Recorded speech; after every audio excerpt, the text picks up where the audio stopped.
Riri, you're a legend. Give me my 10. Yo, Riri, you're a legend. Give me my 10. Yo, Riri, you're a legend. Give me my teens. Now listen, you guys, gagged is an understatement, okay? Nicki Minaj decided to, like, when she literally told you that she was going to be on Beats next up to 2027, now believe it, okay? We're going to be talking about the features on the F the Club Up a Sleaze mix, and we're also going to be talking about Rihanna quoting some of, Nicki Minaj's lyrics, as well as this entire situation, you guys, with Victoria Monet and Beyonce, and these are some of the things that we are going to be talking about in this video. Hello tea lovers and welcome to the tea plug. I trust you guys are doing well and I trust you are doing great. Personally, I am doing great, you guys. I am doing extremely amazing, and without further ado, let us dive straight into today's tea. So first of all, you guys, F the Club Up Sleaze mix. Okay, so you guys know that for the longest of time there have been multiple speculations about if the club up. Now, with some people even going as far as saying that Kendrick Lamar is going to be there. Some people were speculating that Taylor Swift was going to be on this remix, and I'm like, what would Taylor be doing on that song? Okay, and some people were saying Rihanna is also on that song, and so it has been causing chaos, you guys. There's actually a time when people felt like Nicki Minaj's artists were actually going to be also there, those that are signed to Heavy on it, and it seems like the Barbz were not here for it, only for Nicki Minaj to come out today and gig us and give us this massive gig. Okay, and I did not expect a lineup full of A-listers. Like, I literally didn't. Okay, so this was also a shock to me when I saw that happening. Okay, so first of all, she is going to be collaborating with obviously Travis Scott, Chris Brown, Red. Okay, she already said Sexy Red was going to be on the song. So first of all, we're gonna go feature by feature, and I'll be letting you know what I think about each feature. Okay, now Travis Scott and Nicki Minaj, you guys, there's been a history between the two of them. Okay, with the other time, the guy was at some point accused of and his team of blocking Nicki Minaj and stuff like that. But it does seem, Nicki Minaj is the generous queen. Okay, ask Miss Ellen. Because one thing about Nicki Minaj is that if you apologize to her, you come correct, obviously she will forgive you. Okay, so Travis Scott, in my own opinion, I feel like he's going to be a very good addition to the song, and I'm really curious to see how he is going to be blending in, to the instrumental and everything. And I do know that he has a solid fan base, so obviously that's going to contribute to a lot of support. Okay, so let me know, you guys, in the comment section. Travis Scott, is that a collaboration that you saw coming? Personally, that's not a feature that I saw coming. So gagged is actually the statement. Okay, I remember the last video that I did about this topic. Okay, I was talking about how people were complaining that Nicki Minaj overhypes these collaborations, but this time I promise you it was not an overhype. Okay, and the next person that we're going to be talking about, Chris Breezy. Okay, now one thing about Nicki Minaj and Chris Brown, when they link up, they surely put out a banger. Okay, I could start naming all of their collaborations together and you guys will be like, you're actually saying something. Okay, one thing about Nicki and Drizzy is when they link up, trust me, it's going to be a banger that they will deliver. Okay, so I do feel like adding him is also going to be very different for the track. I do not know at this point whether he's going to be purely rapping or whether he's going to be mixing a little bit of singing and a little bit of rapping, because you guys do remember also that Nicki Minaj in that post said that, well, you won't believe whose vocals just came in. So that sort of gives me the idea, an idea that probably there's going to be a little bit of singing on the remix. So, and of course, speaking about Chris Brown, you guys, you know how people like to police everything that Nicki Minaj does. I did see people trying to run with the narrative that, oh my goodness, Rihanna should not be messing with Nicki Minaj because Nicki is now working with Breezy, given the history that is between Rihanna and Breezy. And I'm like, mind you, Rihanna herself even worked with Chris Brown 3 times after, the alleged things that actually happened between the two of them. So that's very rich of people to actually come out there saying that, oh my goodness, why would she collaborate with Chris Brown? Why would she do this? Why would she do that? And when you look at it, the outrage is only for Nicki Minaj. Any other person can work with him and people would not have an issue with him. I didn't see the outrage when Ciara was out there singing how, this is how we roll with Chris Brown. I did not see that outrage at all. So obviously, you do know that when it comes to Nicki Minaj, they will literally pick everything to try and just push a narrative, okay? But overall, I cannot wait for this entire Breezy and, of course, Nicki Minaj, feature. And the next person that we're going to be talking about, Red. Now, everybody already knew that this girl was going to be on this song. So obviously, this is actually not a surprise. She even took to her Twitter herself to promote the song. And honestly speaking, she's very privileged to be in this in this actually remix, because listen, she is being handed 3 A-listers on a platter to say that, come, hop on the song. This is how much generous Nicki Minaj is when she really likes you. Like, seriously, imagine that. A whole Nicki Minaj is handing you out a collaboration that has Chris Brown and that has Travis Scott.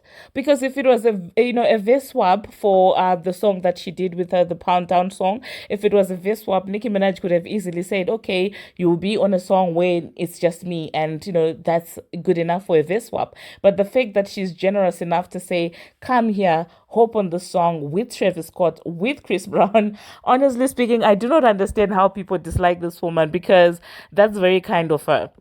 That is literally very kind of her. Okay, so let me know, you guys, what you think overall about this entire F the Club Up situation. All right, now speaking about the song, it does seem like whilst people are bothered and mad that Nicki Minaj is working with Chris Brown, one person who's out there seemingly quoting Nicki Minaj is none other than the bad girl herself. Now, you do know, you guys, that there was a Fenty event that she stepped out to, and she was basically being asked about I think it was a magazine that's called 10 something magazine. And, she then ended up saying, give me my tens, okay, to the guy who was basically interviewing her. And the way she said it, you could tell that it was literally taken from F the Club Up. I'm not saying Nicki Minaj is the first person to say, give me my tens, but you can actually tell the way she said it, the way she dragged the give me my tens, you can tell that she was referencing to F the Club Up. Not that I'm surprised that Rihanna would like a Nicki Minaj song. I mean, she has such a good ear for music, okay? She literally has such a good ear for music. I remember with Bia, even before Bia worked with Nicki Minaj, there was a song of Bia's that actually I was put on to by Rihanna herself when she was like, oh, thank you, Bia, for my new favorite song. And I was like, oh my goodness, she has such a great ear for music. And so it does seem like Rihanna also does listen to F the Club, okay? How about you gag on that, haters? The next thing that we are going to be talking about, you guys, Jetavia. Jetavia was out there yesterday. There was sometimes I really do believe those people are not Barbz, because the way they really try to start mess is insane to me, okay? Because one person was actually out there saying that, oh wow, Jetavia is out there following every Barb page and things like that. And it was basically about when Jetavia said, well, she's too busy to do the social media stuff and she was looking for someone to employ. And one person who does happen to be a fan of Nicki Minaj, and they didn't even have the Nicki Minaj photo on, decided to basically say, hey, I'm here, I can do this. And so JT literally followed back that person for the job. And this account came in saying that, oh well, JT is following Barb accounts all day long, trying to start mess or trying to make it seem like JT is trying to hijack Nicki Minaj's fan base. And honestly speaking, it's very lame, okay? And this was right when we were still waiting to hear who's going to be on F the Club Up. And I'm like, why are you bringing all this mess, okay? Like, honestly. And JT clocked them right back. And I was like, yeah, clock them, JT. And she was basically saying, you can't talk about me wanting to leech off of a fan base when I'm literally, you see the footwork that I'm doing. And she is doing the footwork, you guys. She's doing the dirty work that all these other girls look down upon, because now nobody wants to come up, organically. Everybody wants like an overnight success. And the fact that JT is willing to take the longer route for me, she will always have my respect for that, okay? Because nowadays, those girls, yeah, they just want to blow up, go viral, and that's it. So don't ever play with JT saying that she's trying to basically steal Barbz from Nicki Minaj. It does not make any sense, okay?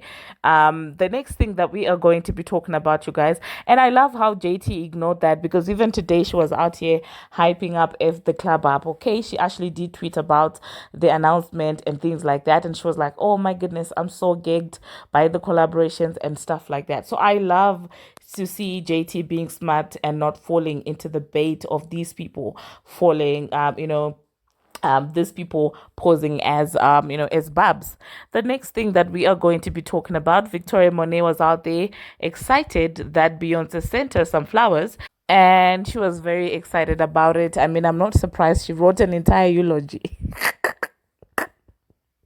It's not a eulogy, you guys. I'm just being messy.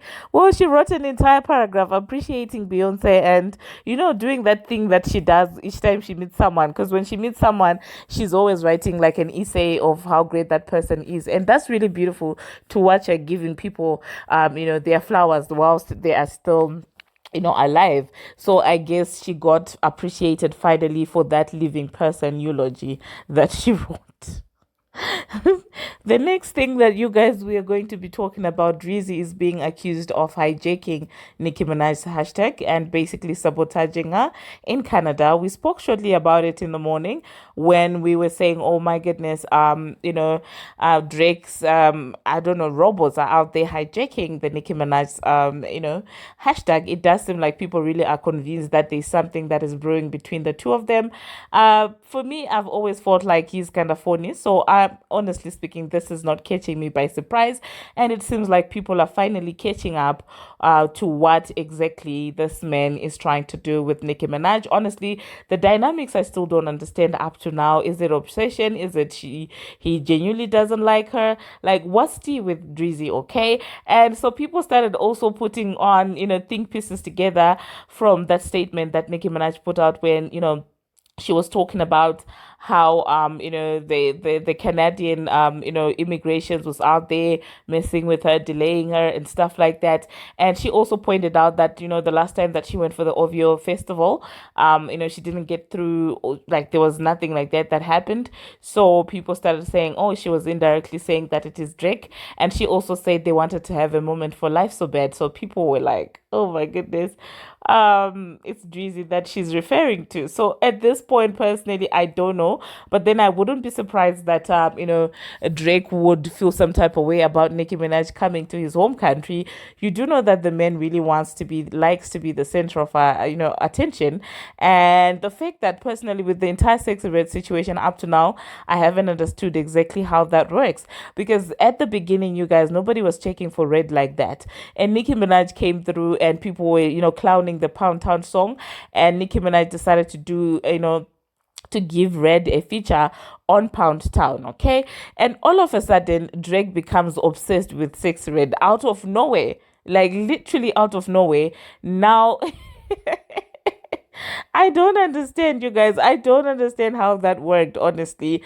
I don't know. Maybe it's Drake who actually told Nicki to work with Red, but no, man. Before that, Drake was not even linking with Red like that. It was only after Nicki Minaj worked with her that Drake began personalizing her. Because you can tell the way he moves, he's sort of like owning her and things like that. And that will forever be weird to me. The way he's out there claiming to be friends, the God and things like that. If he's not really fishing for a record deal, like for signing her or something like that, then this would be a very weird move from his end, if we are going to be honest. But then some people saying that, well, somehow he owns some shares in a certain company. I will look more into that, and I will let you know, you guys, if I do believe what I would have dug up or things like that. But honestly, there's something fishy about the way that man moves, okay?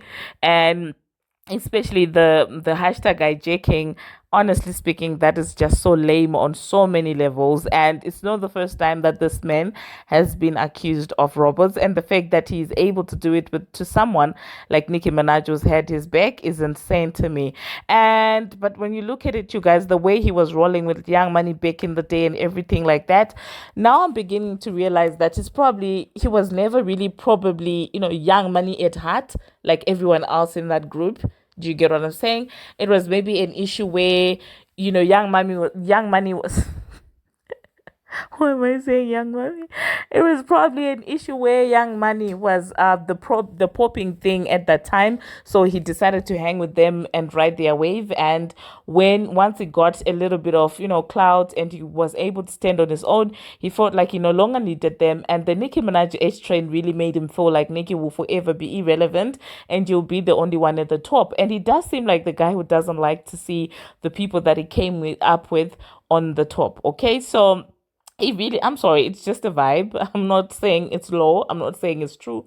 It's just an opinion. That's the vibe that I get from him.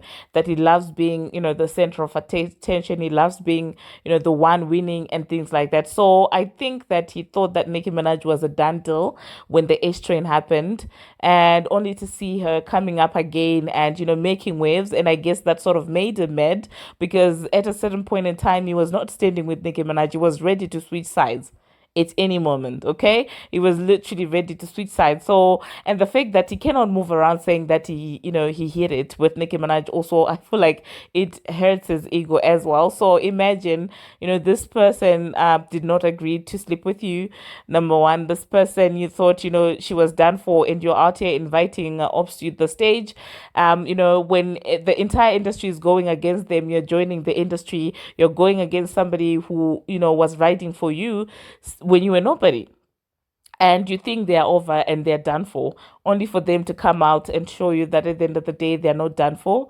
And after that, you're riding literally every wave of every artist that is upcoming, people that are not even your age mates. Today you're linking with 21, the next your puppet is what's his name, this boy Luyachi, the next what's this other YK also is that guy, like the you guys, it's pathetic. But if indeed he's behind all this sabotage, he really has a dark spirit, if that's the case. But hey, let me know, you guys, in the comment section, obviously, what you think about that. Thank you very much, you guys, for watching. And thank you very much for making it this far. If you haven't already, what are you waiting for? Smash that subscribe button and turn on the notification bell. After giving you all these vocals, you still choose not to subscribe. Until my next one, see you.